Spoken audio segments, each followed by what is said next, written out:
नमस्कार साथियों। टॉपिक है जवान रहना है तो ये योगासन करते रहना है।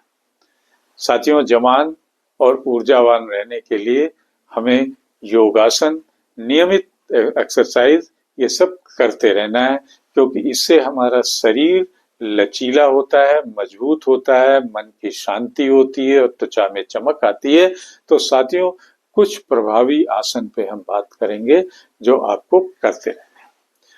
पहला आसन है सूर्य नमस्कार। सभी जानते हैं सूर्य नमस्कार। इसका लाभ क्या है कि इससे हमारे शरीर की कसरत होती है, रक्त संचार बढ़ता है, त्वचा में चमक आती है, मेटाबॉलिज्म सुधरता है और इसकी अवधि होती है कि 10 से 12 राउंड करना, 12 बार या 10 मिनिमम 10 बार सूर्य नमस्कार करना और यंग और ऊर्जावान बने रहना।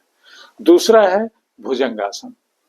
भुजंगासन में क्या करना होता है, इसका लाभ क्या है, आपकी रीढ़ की हड्डी मजबूत होती है, शरीर लचीला होता है, चेहरे पे चमक आती है। तो भुजंगासन कैसे करना है, पेट के बल लेट जाना है, हाथों से शरीर को उठाना है और सर्प की आकृति में, भुजंग की आकृति में करना है और इसको भी 5-6 बार करना है। 10 सेकंड 15 सेकंड रोक के रखना है। तीसरा है त्रिकोणासन। त्रिकोणासन अक्सर आपने देखा होगा, हमारे जो प्लेयर्स हैं ये सब किया करते हैं। त्रिकोणासन का लाभ क्या है कि इससे संतुलन बना रहता है, शरीर लचीला रहता है और हम जो कमर है और ये सब इसकी टोनिंग है ये सब ठीक रहती है। इसमें क्या करना होता है, आपको पैर फैला के खड़े हो जाना है और एक बार दाएं पैर की तरफ टच करना है अंगूठे को, तो दूसरे हाथ को 90 डिग्री पे, 180 डिग्री पे ऊपर करना है। दूसरी बार दूसरी तरफ झुकना है और दूसरे हाथ को ऊपर उठाना है। तो ये है आपका त्रिकोणासन। इसको भी 10 से 12 बार कर सकते हैं। चौथा आसन है शिशु आसन। शिशु आसन का लाभ क्या है कि इससे हमारा तनाव दूर होता है, त्वचा जवान रहती है। इसमें क्या करना है, शिशु वाली पोजीशन में आनी है, बच्चे वाली पोजीशन में घुटनों के बल बैठ जाना है, आगे की ओर झुकना है, मत्थे को जमीन पे रख देना है और 10 सेकंड उस पोजीशन में रहना है। ये भी 10 बार करना है।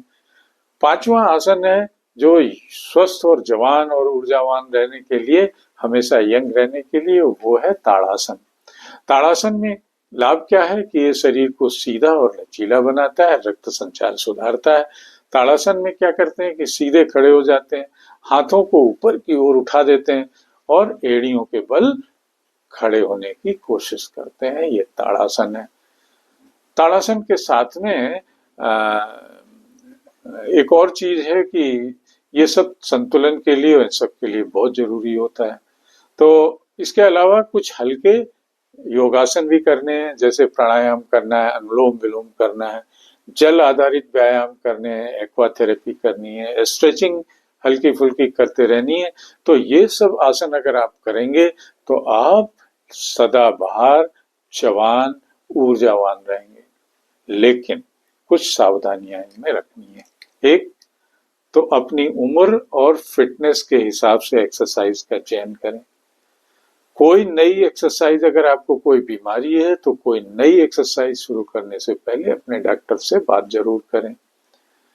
वार्म अप करने के बाद ही एक्सरसाइज करें और वार्म अप के बाद एक्सरसाइज और एक्सरसाइज के बाद कूल डाउन।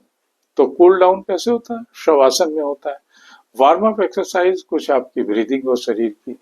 और चौथी चीज है कि आप ओवर ट्रेनिंग से बचें, ज्यादा ना करें, क्योंकि ज्यादा करने से अपने शरीर की सीमाओं का ख्याल रखें। ज्यादा करने से तो फिर आपका एक फुल स्टॉप लग जाता है, 2-4 महीने फिर आप नहीं कर पाते। तो साथियों, ये थे जवान रहने के लिए कुछ योगासन, सूर्य नमस्कार, भुजंगासन, त्रिकोणासन, शिशु आसन, ताड़ासन और इसके बाद संतुलन के लिए आसन, कुछ आपके हल्के योगासन जिनमें प्राणायाम, अनुलोम विलोम ये सब है, जल आधारित आसन, एक्वाथेरेपी, स्ट्रेचिंग वाले आसन। लेकिन इनमें सावधानियां यही रखनी है कि अपनी उम्र और फिटनेस को ध्यान देना है। नई एक्सरसाइज के लिए डॉक्टर से पहले सलाह लेनी है। वार्म अप एक्सरसाइज के पहले वार्म अप करना है, देन कूल डाउन करना है और ओवर जो एक्सरसाइज है वो नहीं कर। तो साथियों, इसी के साथ टॉपिक का the end. Channel @Mr. Sudeep 104 को शेयर एंड सब्सक्राइब जरूर करें। फिर मिलेंगे एक